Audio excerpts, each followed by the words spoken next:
Alô, boa noite. Estamos começando mais uma palavra pastoral de hoje. Hoje é terça-feira, dia 9 de junho. Seja bem-vindo à palavra pastoral de hoje, aqui na nossa página. Eu saúdo todos os irmãos com a graça e a paz do Senhor Jesus Cristo. Eu tenho uma pergunta para fazer para você durante a live, então fique esperto aí nos seus comentários. Hoje nós vamos refletir sobre companheirismo cristão, e eu vou fazer uma pergunta para você, então fique ligado aí no feed. Excelente.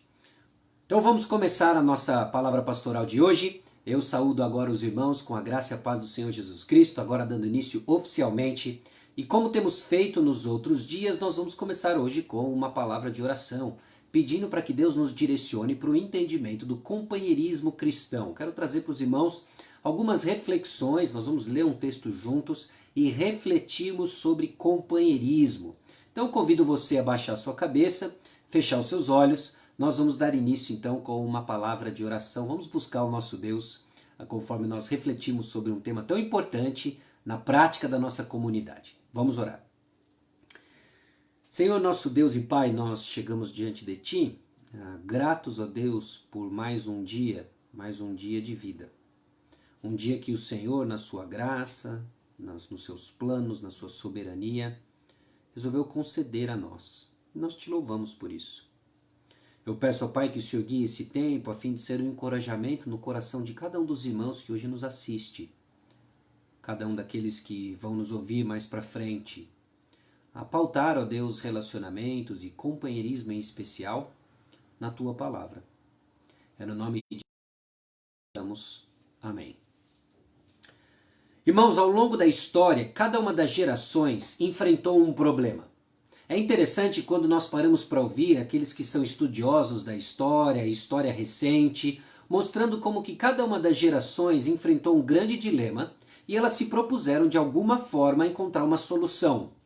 A próxima geração, então, ela herda essa resposta e amarga as suas consequências. Parece que cada tentativa de trazer uma solução trouxe consigo também um problema. Num passado um tanto quanto recente, nós vemos isso nas gerações que saíram da Segunda Grande Guerra, que entenderam então que uma grande revolução industrial, de que tecnologia ou até a prosperidade traria então a segurança, traria a paz que eles tanto ansiavam e que tinha sido tomado deles durante a Segunda Grande Guerra. Nasce então uma geração num contexto totalmente diferente, num contexto de prosperidade, de avanço tecnológico, apenas para descobrir que isso não trouxe a solução dos seus problemas. Criou-se um anseio, então, ao longo dos últimos anos, que está cada vez mais latente e perceptível por comunidade, por companheirismo. Companheirismo profundo, por uma comunidade significativa. As pessoas estão com desejo de se conectarem, elas estão com desejo de pertencerem a algo. E se você está atento ao que eu estou dizendo, está seguindo o raciocínio, você sabe que isso está criando uma grande oportunidade para o Evangelho. Pessoas anseiam por uma comunidade. Elas anseiam por estar ligadas a alguma coisa. E o que nós vamos refletir hoje é justamente sobre esse companheirismo. A pandemia veio então apenas para deixar mais latente o desejo que as pessoas têm de pertencer a algum lugar, a alguma comunidade, de estar ligadas umas às outras. Cresce esse anseio, admiração por iniciativas de solidariedade. Então todos os dias que checamos notícias, nós checamos notícias ruins, notícias confusas e um vislumbre de solidariedade. Alguém ideia e que contribuiu para o progresso de uma comunidade, de alguém, e que nós até suspiramos junto com a pessoa, puxa, que ideia legal, é uma ideia de solidariedade.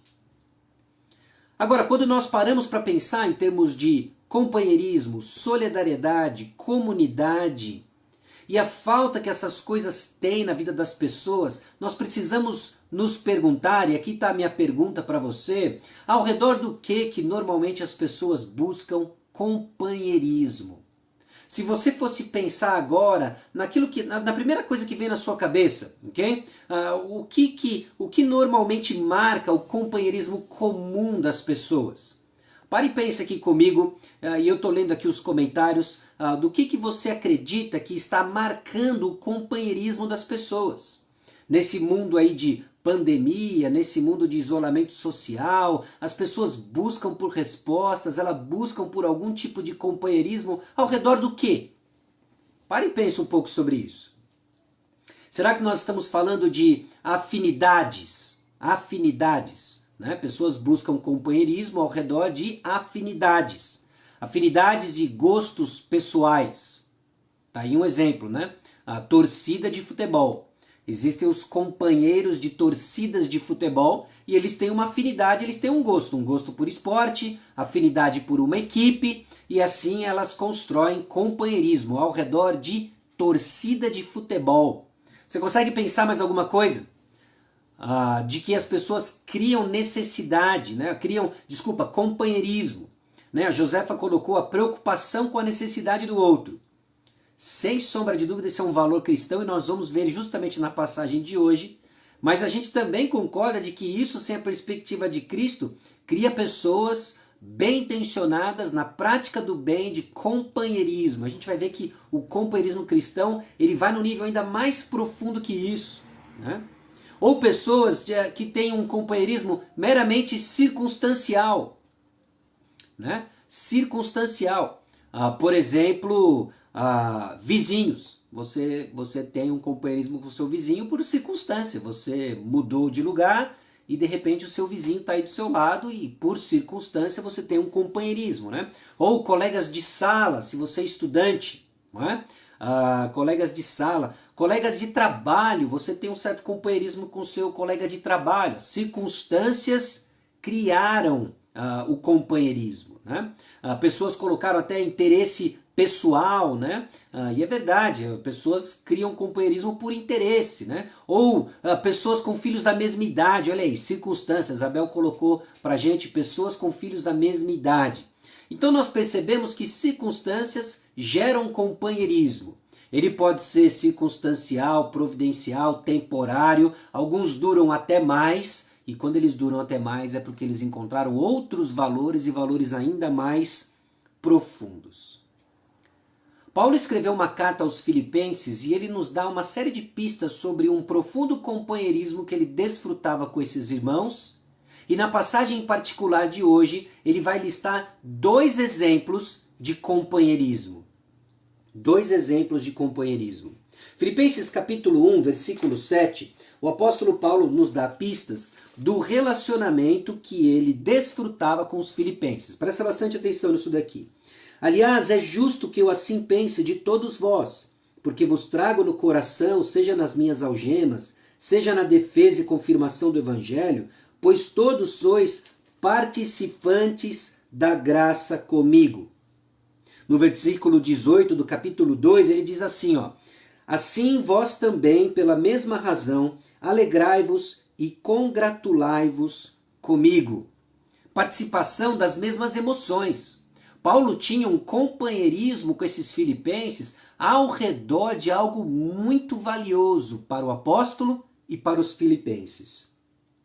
No versículo 19, esse companheirismo era tão intenso que ele se expressava também emocionalmente. Às vezes a gente fica meio travado emocionalmente ou não, alguns são mais soltos emocionalmente ou não, mas é interessante como a palavra de Deus, ela abrange inclusive esse campo emocional e no versículo 19 ele coloca assim, espero, porém, no Senhor Jesus mandar-vos Timóteo, o mais breve possível, a fim de que eu me sinta animado também, tendo conhecimento da vossa situação. O apóstolo Paulo estava ligado com os filipenses. Ele desfrutava com os filipenses essa parceria, esse companheirismo ao redor do evangelho.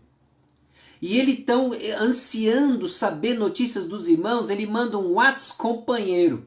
O que é um WhatsApp companheiro? Na ausência de mandar uma mensagem ou fazer uma ligação, ele tinha que confiar na figura de um mensageiro e ele iria enviar Timóteo para saber notícias dos filipenses. Não só Timóteo, mas na passagem como nós vamos descorrer aqui ao longo do capítulo 2, ele vai falar também de um outro camarada chamado Epafrodito. E eu quero destacar com vocês as marcas que esses 2 indivíduos demonstram de um verdadeiro companheirismo? Olha só o versículo 20. A primeira marca de um companheirismo está no interesse no próximo.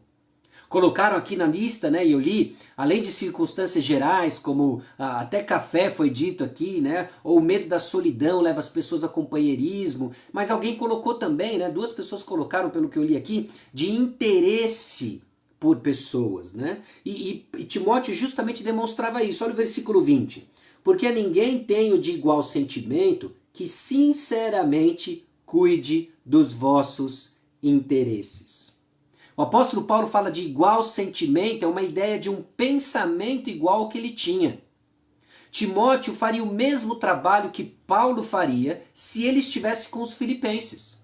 Então ele manda um companheiro, ele manda alguém que tem os mesmos valores, ele manda alguém diferente. Timóteo era diferente de Paulo em vários sentidos. Mas ele manda alguém diferente, mas que faria o mesmo trabalho porque tem o mesmo sentimento. Pensa igual o apóstolo Paulo. E qual era esse pensamento igual? O interesse no próximo. Paulo era movido por esse interesse no próximo. Ele estava pronto, inclusive, em duas passagens, de dizer fortes declarações de que, olha, eu trocaria ir para o céu para o benefício dos irmãos. Numa outra passagem ele diz, eu trocaria a minha salvação eterna, eu estaria disposto a ficar perdido no inferno por amor a esses concidadãos, esses compatriotas. O apóstolo Paulo tinha um interesse constante por outra pessoa, pelo próximo, e Timóteo compartilhava desse valor. No versículo 21, nós vemos a segunda marca desse companheirismo, de que esse interesse pela outra pessoa não era meramente superficial, era movido por algo. Pois todos eles buscam o que é seu próprio. Timóteo era diferente de pessoas que buscavam seu próprio interesse, não o que é de Cristo Jesus. Sabe por que no companheirismo cristão nós somos chamados a buscar o interesse do próximo? Por causa do interesse de Cristo Jesus. O companheiro, ele é movido por Cristo. O que nos ajuda a saber quando nós vamos dizer verdades amorosas que machucam, verdades amorosas que curam, verdades amorosas que edificam, é porque os nossos olhos estão fixos em Cristo. Um companheirismo centrado meramente em pessoas vai buscar agradar pessoas e não vai edificar pessoas.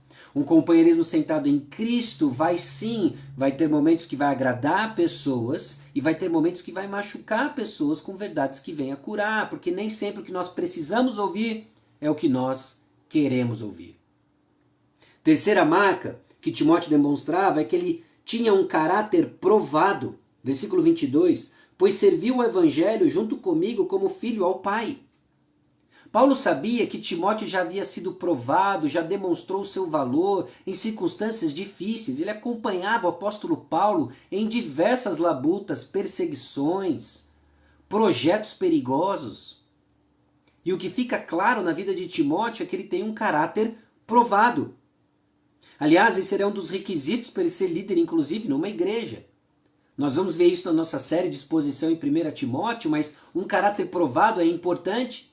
Justamente para que ele não se ensoberbeça, né? Líderes precisam ser provados em seu caráter. E aí no versículo 23, a quarta marca que Timóteo demonstra, é este com efeito é quem eu espero enviar, tão logo tenha eu visto a minha situação. Ele estava pronto para enviar Timóteo porque ele sabia da disposição que Timóteo tinha em servir. Disposição e disponibilidade, porque Timóteo tinha um caráter provado. Bom, a partir do versículo 25, ele fala de um segundo personagem, Epafrodito, que nos dá também outras marcas de alguém que é um companheiro. Note o versículo 25. Julguei, todavia, necessário mandar até vós Epafrodito, por um lado, meu irmão, cooperador e companheiro de lutas, e por outro, vosso mensageiro e vosso auxiliar nas minhas necessidades. Epafrodito era um irmão porque ele tinha a mesma filiação, ele era filho de Deus, salvo por Cristo Jesus. Ele era cooperador e ele era companheiro. Cooperador porque ele trabalhava na mesma obra. Seus dons e talentos eram diferentes do de Paulo, mas ele trabalhava na mesma obra. Companheiro porque ele era um companheiro soldado. Filemão, versículos 1 e 2, usa a mesma nomenclatura e nos dá até a entender aqui um teor militar. né? Epafrodito e Paulo, eles eram cooperadores, eles eram companheiros da mesma guerra, da mesma batalha. Um companheiro tem os mesmos valores e o mesmo senso de urgência, está na mesma guerra. Aí no versículo 25, ainda no versículo 25, nós vemos essa segunda característica de Epafrodito como companheiro, de que ele era alguém extremamente prático. Ele tinha uma ajuda prática, ele era mensageiro e auxiliar nas minhas necessidades. O companheiro não fica apenas no campo das ideias, mas chega uma hora em que ele arregaça as mangas e se torna prático. Alguns fazem isso com mais frequência, outros fazem isso com menos frequência. Deus nos fez diferentes, mas chega um momento em que a nossa ajuda se torna prática. Prática muitas vezes até na ajuda das ideias, prática muitas vezes no encorajamento por palavras, mas prática não somente nas intenções. Epafrodito, versículo 26, visto que ele tinha saudade de todos vós, estava angustiado, porque ouvistes que adoeceu. Epafrodito ficou doente e quase que morreu. E só de saber da preocupação que os filipenses teriam com ele, ele ficou preocupado. Esse companheiro, Epafrodito, é alguém entregue à causa do evangelho, e ele está unido e demonstrando essa união, inclusive com as suas emoções. Versículo 27, com efeito adoeceu mortalmente, Deus, porém, se compadeceu dele, não somente dele, mas também de mim, para que eu não tivesse tristeza sobre tristeza. Irmãos, quando nós estamos ligados por um companheirismo cristão, um companheiro cristão faz falta. Eu não sei se você lembra, até pouco tempo atrás, nós ouvimos a mensagem do pastor Totti, pastor Carlos, interrompido ou... Lembra? E uma das coisas que ele mencionou quando ele estava falando do campo missionário é de enviar pessoas do nosso meio. Aí ele brincou e falou assim, mas manda quem vai fazer falta. E o que ele estava querendo dizer com isso, não é? Como a obra do Senhor precisa de pessoas úteis.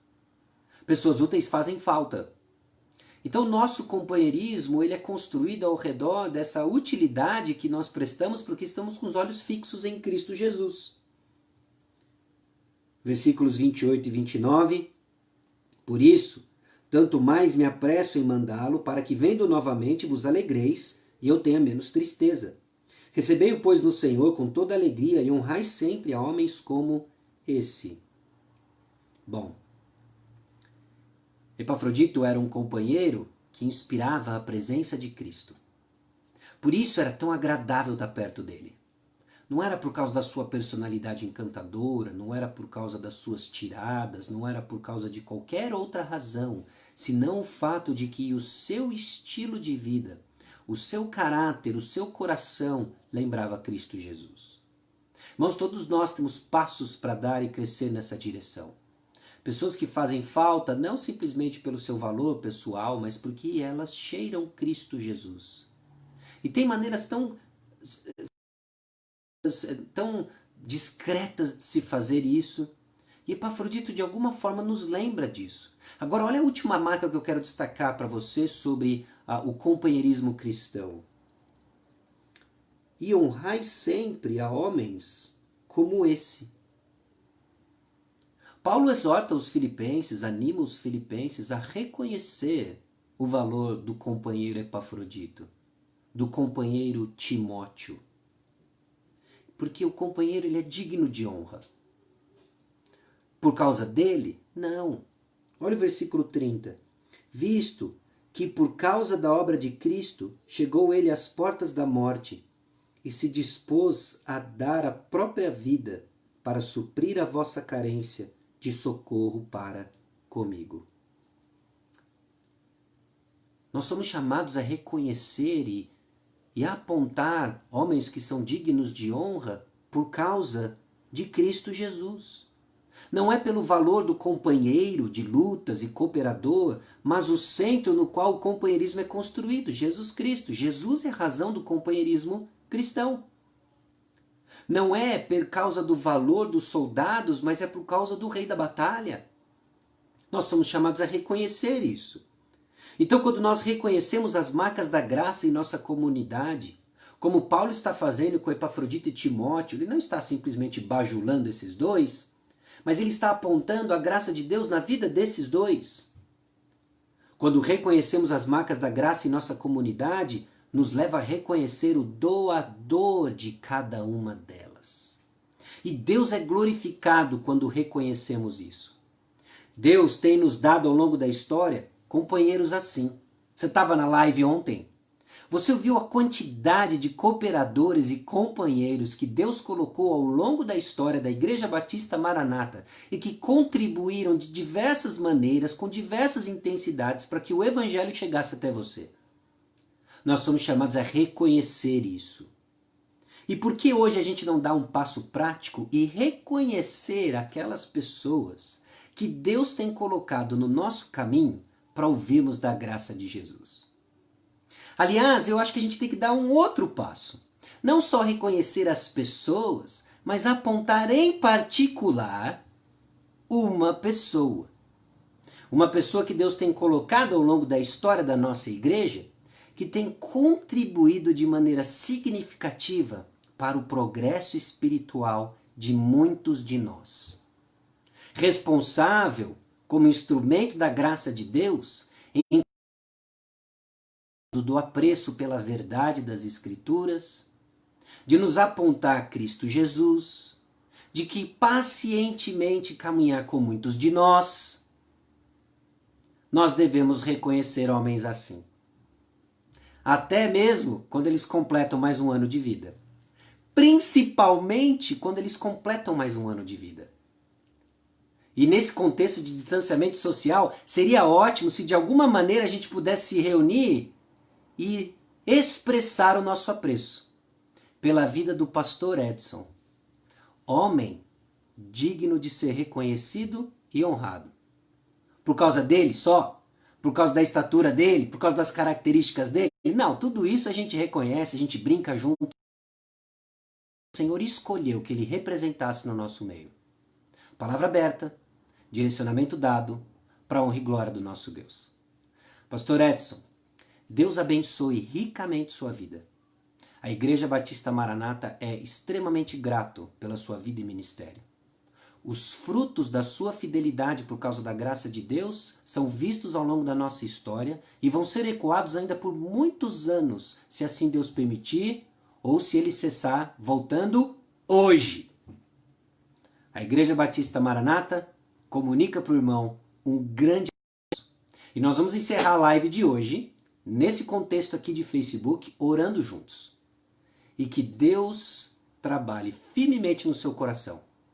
A certeza de que Ele é a sua força, de que Ele lhe sustenta e a Igreja Batista Maranata ama você.